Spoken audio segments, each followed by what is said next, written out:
أرسل زينة قدماي منستر أبي أحمد مسامرار حلعلواي بيت مخري قدات إسلامنان كاب سفلاليو كفالات محبرسب مستوصعوا بوتات هايمانوت إسلامنان زتيون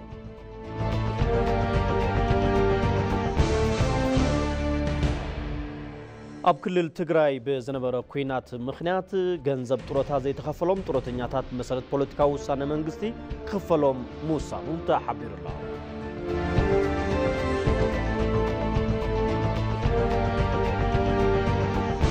وصاي نبر بريزيدنت برازيل جير بولسونارو بجبن مجبربار حبريتا كتابة كوفيد 19 ببوليس كسي تمسريتوهم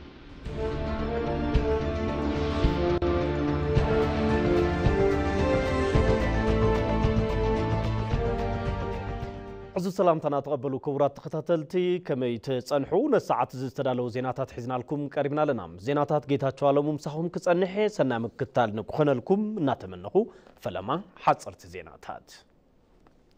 بريزيدنت فيدري سهلورك زودي مسا بريزيدنت غريخ كاترينا ساكيلاروبلو اب منبري غزان بمركاب تزاتين ابزته اندما مونغو ኢትዮጵያን ግሪኽን ዘሎ ታሪኻዊ ምትእስሳር ምሕዝነትን ምትሕባር እንዳግም አረጋጊጸን بريزيدنت سهلورك زودي إثيوبيان غريخن كلتياو ركب كم زلون بمغلاص تركب ابزل على درجه مبصح كم زغبا اغنزيبن بريزيدنت غريخ بغدن إثيوبياوያን اب غريخ كم زنبرون بزحات 10 عامات تلواواطي من قسقاس زنبرو محبرسب غريخا بإثيوبيا كم زنبر ابريهن الدياسبورا مونغو كلتين هاغرات زلوناي محزنت متأسرن متحبارن زطناخر دلدل بمخان نباهل حويسو اب زفلاليو عودታት ناسرحه كم زركب العلن بريزيدنت سهلورك زودي اب اتينس ناتخيد زركب غباي مرحتي بوليتيكا دق انستيو مخنيات بمغبار اب غريخ يركبا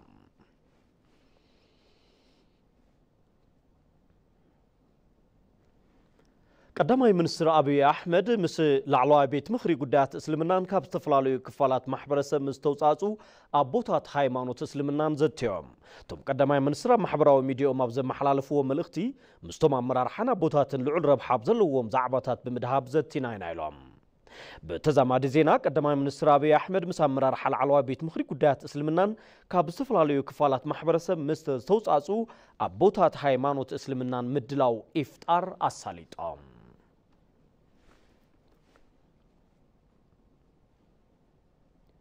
ايت ادم فرح ن بريزيدنت اسوسيشن فتوت هاغرات حزب تشاينا بيت صحفتهم تقبلوا مازراريبهم مكتل بريزيدنت بارتي بلصقنا ايت ادم فرح ببريزيدنت اسوسيشن فتوت هاغرات حزب تشاينا مستر يانغ وانغ مين مس استمرح الوخه بيت صحفتهم ازراريبهم ايت ادم فرح تنكر تاريخ ركب كلتين هاغرات ببرك منغستي يخون ببركي بارتي بزبلص نخغلبت بارتي بلصقنا دليت كم زلوو غليصوم تن هاغرات اب حبراو غدات بمتحوار بزلاقنت ايكونومياو معبالن مغنزاب ناصعارا كم زركبا غليصوم بزحات سبابتي تشاينا بإثيوبيا موالن ويم نافسسو كم زركو بمحبر مسرة المعات تمرتي سلطنان لووت لمدين كاب تشاينا نزتغبرو حاجزات امسكينوم يانغ وانغ مين بغدوم بارتي بلصقنا بعودታት ፖለቲካ ኢኮኖሚ ልማዓት ከተማን ማሕበራውን ዘራኸቦም ዓወታት ብዙሓት ከም ዝኾኑ ብምግላጽ ነዝተመዝገበ ዓወት ዘለዎም ናዳ ገሊጾም ኢትዮጵያ አባል ጥምረት ሃገራት ብሪክስ ዝኾነት ኢትዮጵያ ነቲ ዞባን መላ አፍሪካን ዓቢ መበገስነት ከም ዝኾነት ብምልዓል ኣብ ዝተፈላለዩ ዓውድታት ዘለው ርክባት ተጠናኺሮም ከም ዝቕጽሉ ምሕባሮም ሓበሬታት ፓርቲ ኣመላኺቱሎም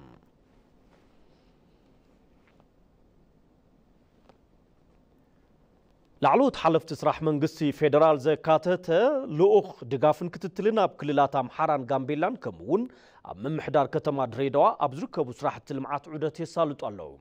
بمسرة زي بمنسير قلقالة كومونيكيشن منقسي دكتور لقسة تولوز تمرح لؤخ من محدار كتما داسي نات سالت أزركة بسراحة المعات نات عزب يركب بخالي مداي بمنسير نقدن زوباو متأسارن قبر مسكال جالا تمرح لؤخ أبسترخ بلو أبكل للغامبيلا زوبا أنيوا كوردا أبوبو تفاسس المعات نمتنخر زخ المرها قبري ملع على تخايدو توم منستر أبتي وان كمزبلوم أبتي كل المعات حرشان مزمانن مفراينة معباين صراحة المعات تفاسس متنخر كمزقبا أغنزيبوم بتمساسالي بمنستر صراحة كيلتن مفريات كامل سمرحة قجللوخ أب دريدوا قص أروداتات عودة صراح الساليتوم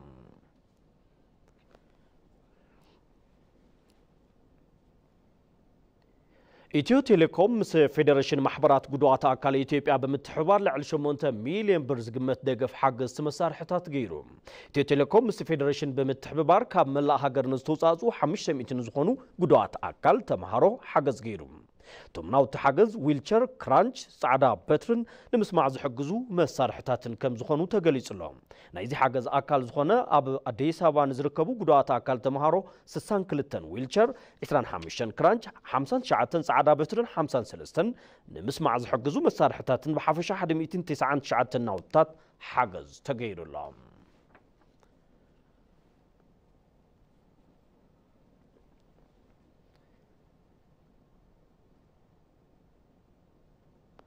ሕብረተሰብ ባህሊ ልገሳ ደም ብምምዕባል ደም ንዘድልዮም ወገናት ንኽልግስ ግልጋሎት ባንክ ደምን ህብረ ህዋስን ኢትዮጵያ ጻውዒት ኣቕሪቡ። ቁጽሪ ገበርቲ ሰናይ ለገስቲ ደም ምንካው ስዒቡ እኹል ደም እናተኣከበ ከም ዘይኮነ ምክትል ዋና ዳይሬክተር ትግልጋሎት ኣይተ ሃብታሙ ታዬ ተዛሪቦም። እዚ ንምክሓስ ድማ ወርሕ መጋቢት ንልገሳ ደም ብምባል ዝእከብ መጠን ደም ክብ ንኽብል ናተሰርሐ ከም ዝኾነ ገሊጾም። ሕብረተሰብ ቀዳማይ ዝኾነ ግልጋሎት ሰብኣውነት ደም ብምልጋስ ሓላፍነቱ ንኽዋጻእ ጸዊዖም። ኣብ በጀት ዓመት 2016 ልዕሊ 427,000 ዩኒት ደም ንምእካብ ተሓሲቡ ኣብ ውሽጢ 8 ኣዋርሕ 220,000 ዩኒት ደም ጥራሕ ከም ዝተኣከበም ኣፍሊጦም።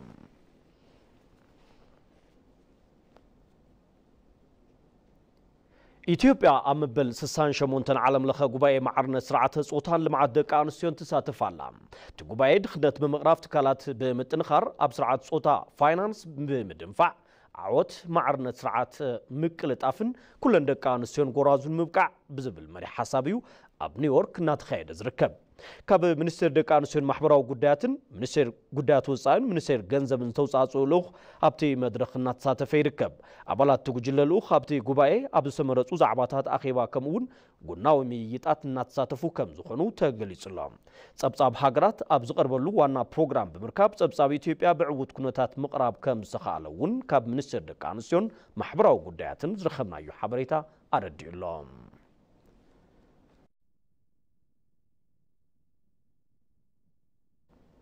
ማዲ ዜና ኢቲቪ ትግርኛ ምክትታልኩም ትርከቡ ክቡራት ተኸታተልቲ መርጽኩም ስለተከታተሉና ነመስግነኩም። ሕዝውን ምሳና ጽንሑ ብዝርዝር ናብ ዝሓረናዮም ዜናታት ክንሰግር ኢና። ወርሒ ጾመ ረመዳን ማሕበራዊ ክውንነት ዘጠናኸረሉን ተምሳሌት ሓድነት እዩ ክብሉ ኣቦታት እስልምና ተዛሪቦም። እቶም ኣቦታት ነዝበሉ ትማሊ ኣብ ቤት ጽሕፈት ቀዳማይ ሚኒስትር ስነ ስርዓት ኢፍጣር ኣብ ዝተሳለጠሉ እዋን እዩ ይድነቃቸው ሰማው ኣዘራሪቦም ኣሎ። بحجارة من نبياتنا صلى الله عليه وسلم من لم يدع نبي محمد كم زولو صوم مالت عيني ملحس إيد إجري إذني كاب حمق نجارات كصومو مكباريو كاب كله خفو نسب موراي مسب متسلاع نسب خفاءات مسرحيو صوم كابز كله كنت انقاق يقبرنايو بفلاي أبو ورح رمضان مالتيو سلزي شريعة بالعززو مسارت سلام نخمت كل مسلم خصعريو مالتيو بخالي وقندما أب من نبابرو ان التحقاقز يقبرنايو اتحادبو ليحو اتخالي نكتامي شريعة አይፈቅድን ጾምን ልዩ ከሚያደርጉ ነገሮች ውስጥ አንዱ ጾም ፍልይ ካብ ዘብልዎ ነገራት ተሓደ ማሕበራውነቱ እዩ ጾም ውልቃዊዩ ግን ድማ ኣብ እዋን ኣፍጥር በይንኻ ዝፍጠር ኣይኮነን እዚ ድማ ሓበራውነት ምትሕዝዛን ምትሕልላይ ዘምጽእ እዩ ኣፍጥር ማሕበራዊ መንባብሮ ፍቕሪ ካብ ዝሕድሱ ነገራት ተሓደ እዩ ኣብዚ ሕዚ እዋን በብቦትኡ እናተለመደ ዝመጸውን እዩ በጾም ጊዜ ያው እንደ ጠቅላላ የተለያየ የኸይር ስራዎችን ይዞ የሚመጣ ወር ነው أبوان صوم بركت زبلو سنعي تاقبارات يسرحوهم حيزون يمزيو كم مسلم دما أزورحي بهانك أوتاينان تبيو أبزور حزي عمن تسلمنا نعلا هيلوم كابدلتهم يغطبيهم أزورحي سنعي تاقبارات نخسرحو برز خفت ورحيو أزورحي بزوح ناقريو حيزو الله زمارز ودما نزز مغنيات بمقبار أبصبو نجارات توافيرو تربح يخاون مالتي حدنت حجر وسان نجاري حدنت زمت دما لباوي سمعت انتهلوي سلزي نتحابر قبل فوتو بحجارة من መንግስቲ ውዕል ሰላም ፕሪቶሪያ ተግባራውን ምግባር ዝተፈላለዩ ጻዕርታት እናወገነ ከም ዝርከብ ቀዳማይ ሚኒስትር አብይ አሕመድ ምስ ተወከልቲ ህዝቢ ክልል ትግራይ ኣብ ዝነበሮም ዘታረጋጊጾም ኣብ ክልል ትግራይ ብዝነበረ ኩናት ምኽንያት ገንዘብ ጥሮታ ዘይተኸፈሎም ጥሮተኛታት ብመሰረት ፖለቲካዊ ውሳነ መንግስቲ ክኽፈሎም ምውሳኑ ድማ ሚኒስትር ዴኤታ ሚኒስትር ገንዘብ ዶክተር ኢዮብ ተካልኝ ገሊጾም አብርሃም ፍስሐ ዝርዝር ሒዙ ኣሎ መንግስቲ ሰላም ንምዕሳልን አመንጎ ህዝብታት ምቅርራብ ንምፍጣርን ዝተፈላለዩ ጻዕርታት እናወገነ ይርከብ ቀዳማይ ሚኒስትር አብይ አሕመድ ኣብ ዝተፈላለዩ እዋናት ምስካብ ዝተፈላለዩ ክልላት ዝተውጻጹ ክፋላት ሕብረተሰብን ተወከልቲ ህዝብን ዘተናገበሩ እዮም ብፍላይ ኣብ ትግራይ ብዝነበረ ኩናት ምኽንያት ዝበጽሐ ዕንወትን ኪሳራን ንምክሕሓስ ውዕሊ ስምምዕነት ፕሪቶሪያ ተግባራዊ ኣብ ምግባር መንግስቲ ቆራጽ ስጉምቲ እናወሰደ ምዃኑ እቶም ቀዳማይ ሚኒስትር ምስ ካብ ክልል ትግራይ ዝመጹ ተወከልቲ ህዝቢ ኣብ ዝገበርዎ ዘተ ኣረጋጊጾም እዮም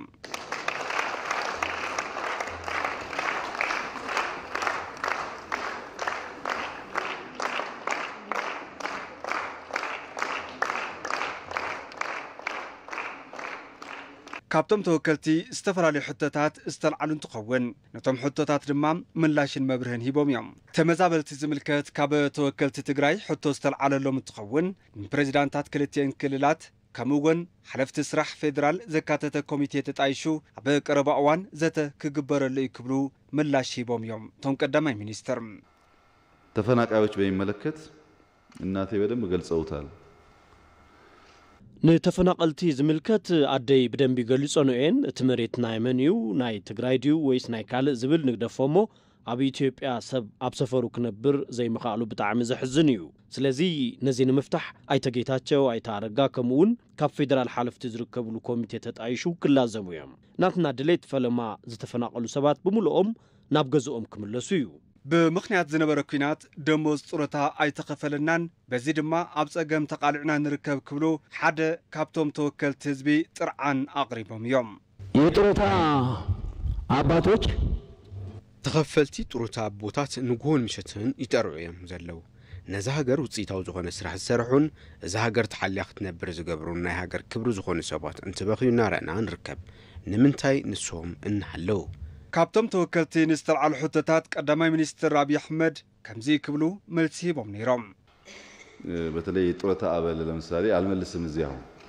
ብፍላይ ጥሮታ አበል ንዝምልከት ሕዚ ኣይምልስን ግን ሎሚ ድሕሪ ሰዓት ተዘራሪብና ምሸት ንጌታቸው ክዛረቦ እየ ንሱ ድማ ክነግረኩም እዩ እዚ ምስ ተገልጸ ድሕሪ ቁሩብ መዓልታት ድማ መንግስቲ ኣብ ክልል ትግራይ ብምኽንያት ኩናት ደሞዝ ጥሮታ ዘይተኸፍሎም ጥሮተኛታት ክፍሊት ንክፍጸመሎም ምውሳኑ ንኢቲቪ ኣፍሊጡ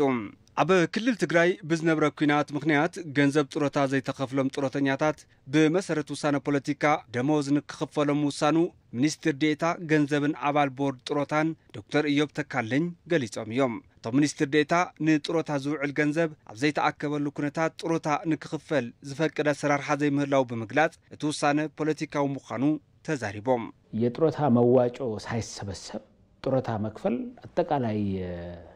ፈንድ ስርዓቱን ችግር ውስጥ የሚከተለው በጣም ትልቅ ችግር የሚፈጥር ነው ንጥሮታ ዝውዕል ገንዘብ እንተይተኣከበ ጥሮታ መኽፋል ንሓፈሻዊ ስርዓት ፈንድ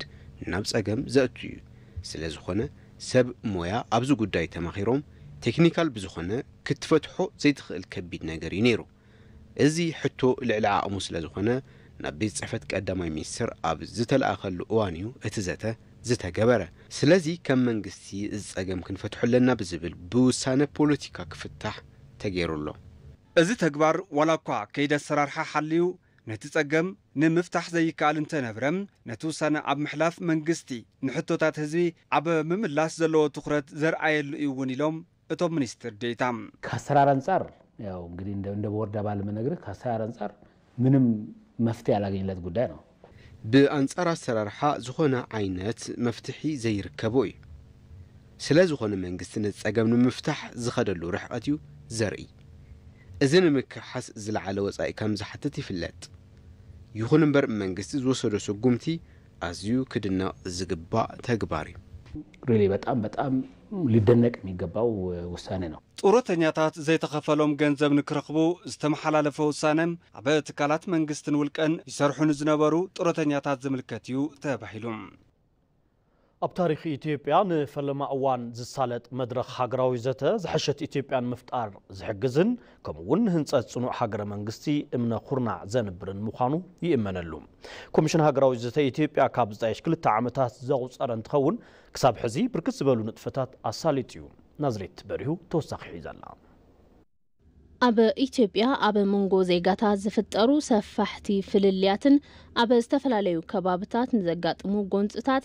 ብሰላማዊ መንገዲ ንምፍታሕን ሃገራዊ ምርዳእን ንምፍጣርን ዓሊሙ ዝተጣየሸ ሃገራዊ ኮሚሽን ዘተ ኢትዮጵያ 2 ዓመታት ተቆፂሩሎም እቲ ኮሚሽን ካብ ዝተጣየሸሉ እዋን ጀሚሩ ብዙሓት ከይድታት ዝሓለፈ እንትኸውን ኣጀንዳታት ዘተ ንምምራፅ ንኽጥዕም እውን ኣብ ዝተፈላለዩ ከባቢታት ዝሃገር ምፍላይ ተሳተፍቲ ካብ ዝጅምር ውዒሉ ሓዲሩ እዮም ምክንያቱ ድማ እቲ ኸይዲ ዘተ ኣሳታፋይ ግልፂ ገለልተኛን ክኸውን ኣለዎ ተባሂሉ ስለ ዝእመን እቲ ኮሚሽን ንኹሉ ብምሕቃፍ እቲ ምክክር ዝተሳለጠ ምግባር ጻዕር እናገብረ ምዃኑ እውን ይግለጽ የሀገር ሽማግሌዎች ሴቶች ወጣቶች ሽማግሌ ዓዲ ደቂ ኣንስትዮ መናእሰይ ናይ ዓርሶም ሜላ ኣነባብራ ዘለዎም ክፋላት ማሕበረሰብ ኣርቢሖም ሓደርቲ ሓረስቶት ክኾኑ ይኽእሉ እዮም ካልእ ክርአ ዘለዎ ኣብ ሃገርና ውሽጢ ብዝተፈጥረ ጸገም ምኽንያት ምድፍፋእ ተፈጢሮም እዮም ዝተመዛበሉ ዜጋታትና ኣለዉ እዞም ዜጋታት ዝሳተፍሉ ኩነታት ክህሉ እዩ ብሓደን ካልእን መንገዲ ዝተገለሉ ክፋላት ማሕበረሰብ እውን ዘሳትፍ ክኸውን ኣብ ታሪክ ኢትዮጵያ ንፈለማ እዋን ዝሳለጥ ዝሃገራዊ ምክክር ዝሓሸት ኢትዮጵያ ንምፍጣር ከምኡውን ህንፀት ጽኑዕ ሃገረ መንግስቲ እምነ ኩርናዕ ንምንባር ኩሉ ዜጋ ሓላፍነት ክዋፃእ ከም ዘለዎ ይግለጽ እቲ ምክክር ውፅኢታዊ ንክኸውን ድማ ዜጋታት ንድሕሪት ዝጎቱ ተረኻት ንጎኒ ብምግዳፍ ኣብ መሰረታዊ ሃገራዊ ዝኾኑ ዝረብሑ ዛዕባታት ጠመተ ክገብር ከም ዘለዎ እውን ተሓቢሩ እዮም አሁን ስለነበረ የጭሰኝነት ሁኔታ ወደ ኋላ 60 70 ዓመት ሄደን ብናወራ ሕዚ ብዛዕባ ቅድሚ 60 70 ዓመት ዝነበረ ኩነት እንትነውግዕ ዝፍይዶ ነገር ይብሉን ዝሓለፈ ዝተፈትሐ እዩ ስለዚ ንቅድሚት ከሰጉሙ ዝኽእሉ መሰረታዊ ዛዕባታት እንታይ እዮም ኣብ ዝብል ጠመተ ክግበር ኣለዎ ዘይድልዩ ዛዕባታት ንጎኒ ገዲፍና ሓቢርና ናብ ጎዳና ምዕባለ ክንጓዓዘሉ ዝኽእሉ ኩነታት ዘመቻቹ ቀንዲ ጉዳያት ክንፈሊ ይግባእ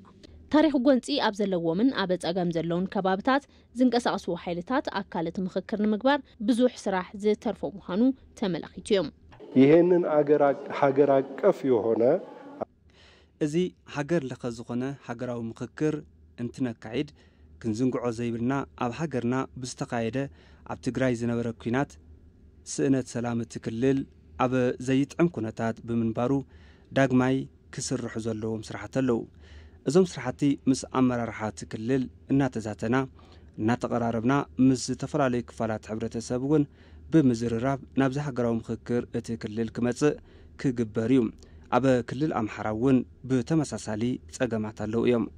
እቲ ኮሚሽን ክሳብ ሕዚ ኣብ ዝነበረ ጉዕዞ 2 ዓመታት ብርክት ዝበሉ ስራሕቲ ዘሳለጠ እንትኸውን ኣብ ክልላት ኦሮሚያ 350 ወረዳታትን 132 ከተማታትን ኣብ ደቡብ ኢትዮጵያ 97 ወረዳታትን 58 ከተማታትን ኣብ ሶማሌ 102 ወረዳታትን ከተማታትን ተወከልቲ ናይ ምምራጽ ከይዲ ዝዛዘመ እንትኸውን ኣብ ክልላት ትግራይን ኣምሓራን ብዘሎ እዋናዊ ኩነታት ምኽንያት ስራሕቲ ምጉታቶምን ኮይኑ ግና ሕዝውን ስራሕቲ ቅድመ ምድላው እናተኻየዱ ምዃኖምን ተገሊጹ እዮም ስራሕቲ ምምራጽ ኣካላት ሚዲያ ፎረም ብምክያድ ልኡኻትን ኣምባሳደር ኣሜሪካ ኢትዮጵያ ኣመራርሓ ቦርድ ኣካዳሚ ሳይንስ ኢትዮጵያን ነቲ ሚዲያ ፎረም ዝመርሑን ዝሕግዙን ምዃኖምን ዕላው ተገይሩ እዩ ስራሕቲ ዳግመ ሕውየትን ህንፀትን ከተማ ኣኽሱም ንምስላጥ ዝተፈላለዩ ፕሮጀክታት ልምዓት እናተሳለጡ ከም ዝርከቡ ምምሕዳርታ ከተማ ፍሊጡሎም ሕቶ ህዝቢ ብምምላስ ልምዓትታ ከተማ ምርጋጽ እጃም ሕብረተሰብ ልዑል ምዃኑ ተገሊጹሎ ኣባይ ደመቀ ተወሳኺ ሒዘሎ ኣብ ከተማ ኣክሱም ሕቶ ህዝቢ ንምምላስን ዳግመ ህንጸትታ ከተማ ንምስላጥን ዝተፈላለዩ ስራሕትታት ልምዓት ይፍጸሙ ምህላዎም ተሓቢሩ እዞም ተግባራት ልምዓት ንምፍጻም ዘኽእል ትልሚ ዳግመ ሕውየትን ህንጸትን ብምሕንጻጽ ምምሕዳር ከተማ ኣክሱም ምስ ህዝብን መዳርግቲ ኣካላትን ብሓባር እናሰርሐ ከም ዝርከብ ተገሊጹ ስለዚ ማሕበረሰብ ባዕሉ ክእሎም ዝኽእል ስራሕቲ ንፍለህ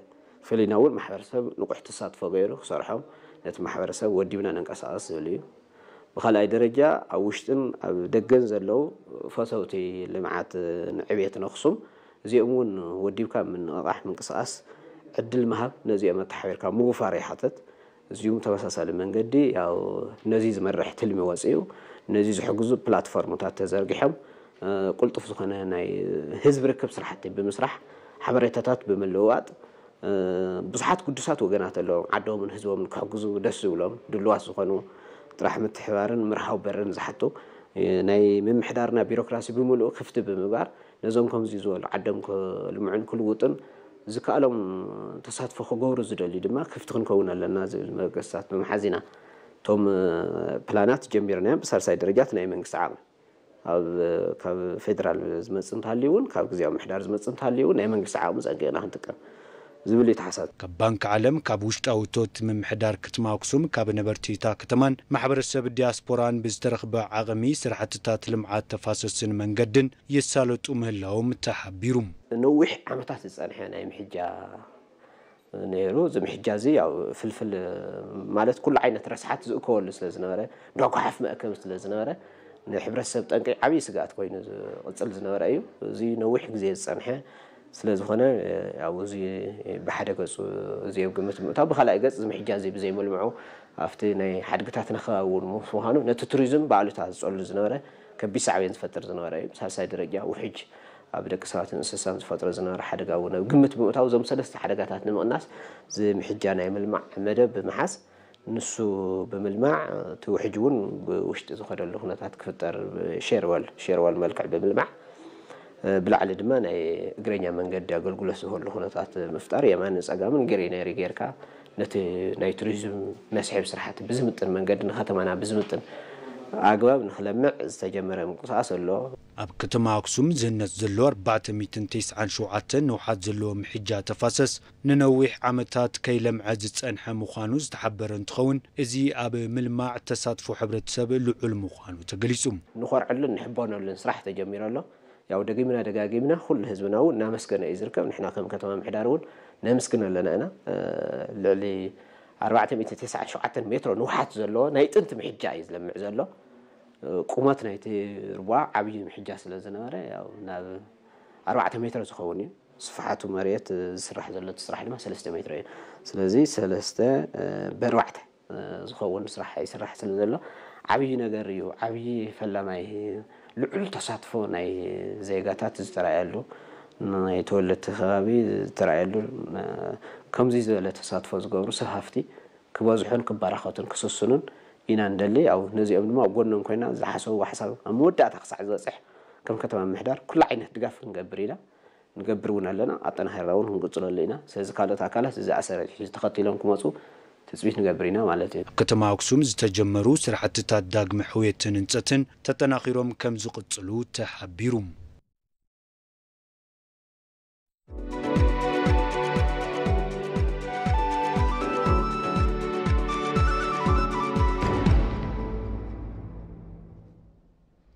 ካብ ዜና ዕዳጋ ናብ ዝሓረናዮ ዜና እንትንሰግር 5 መዕርፎ ነፈርቲ እናሃነፀ ምዃኑ መገዲ ኣየር ኢትዮጵያ ፍሊጥ ኣሎ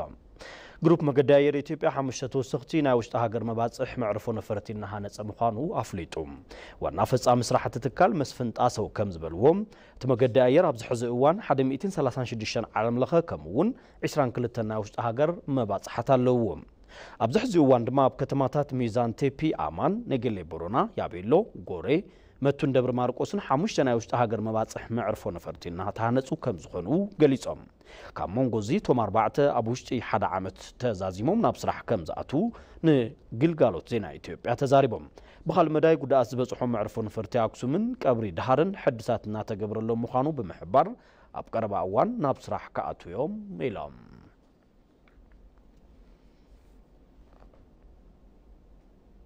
ካብ ወፃኢ ናብ ዝሓረናዮ እንትንሰግር ነበር ፕሬዚደንት ብራዚል ጄር ቦልሶናሮ ብገበን ምጭብርባር ሓበሬታ ክታበት ኮቪድ-19 ብፖሊስ ክሲ ተመስሪትዎም ቦልሶናሮ ክታበት ኮቪድ-19 ከም ኣቆጻጽር ኣውሮፓውያን 2021 ኣብ ብራዚል ከተማ ሳኦ ፖሎ ከም ዝወሰዱ ሓበሬታ ሕክምና ዋላ ይገለጽ እምበር ብዝተገብሮ ምርመራ ኣብ ዝተጸርሐ ዕለት ኣብ ከተማ ሳኦ ፖሎ ከም ዘይነበሩ ተረጋጊጹ ካብዚ ብተወሳኺ ብተንቀሳቐሲ ምስሊ ዘይተፈቐደ ክኒን ብምውሳድ ብራዚላውያን ዘይተረጋገጸ መድሓኒት ኮቪድ-19 ክወስዱ ብምግባር ክሲ ዝቐረቦም ቶም ነበር ፕሬዚደንት ብዛዕባ ክታብድ ኮቪድ-19 ዝገለጹ ሓበሬታ ዝዝክርዎ ነገር ከም ዘየለ ንፖሊስ ተዛሪቦም ይኹን እምበር ፖሊስ ኣብ ልዕሊ ቦልሶናሮን ካልኦት 8 ሰባትን ናይ ሓሶት ምስክር ወረቐት ክታብድ ኮቪድ ብምሓዝን ዘይተገብአ ረብሓ ንምርካብ ከምኡውን ንዜጋታት ግጉይ ሓበሬታ መሃብ ገበን ክሲ መስሪቱሎም ወዲ 68 ዓመት ኣረጋዊ ጄር ቦልሶናሮ ብዝተኸሰሱሉ ገበን ጌገኛ እንድሕር ተባሂሎም ቅፅዓት ማእሰርቲ ከም ዝጽበዮም ቢቢሲ ጸብጺቡሎም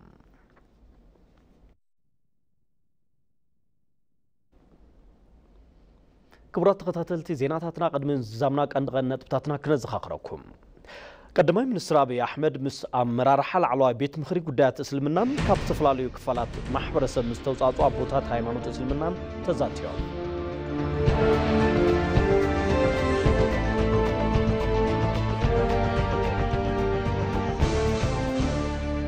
ኣብ ክልል ትግራይ ብዝነበረ ኩናት ምኽንያት ገንዘብ ጥሮታ ዘይተኸፈሎም ጥሮተኛታት ብመሰረት ፖለቲካዊ ውሳነ መንግስቲ ክኽፈሎም ምዃኑ ተሓቢሩላ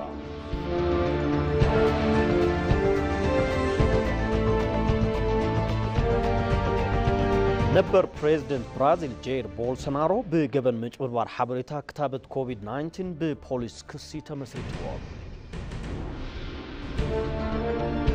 ክቡራት ተኸታተልቲ ነሰዓት ዝተዳለዉ ዜናታት ዞም ክትከታተልዎም ፀናሕኩም ይመስሉ ነይሮም ስለምክትታልኩም ነመስግን ጌታቸው አለሙ ሰማያ ስቱዲዮ ሓቢረኩም ነይረ ካብ ዝቐፂሉ ዜና ስፖርት ናባኹም ክቕፅል እዩ ሰላም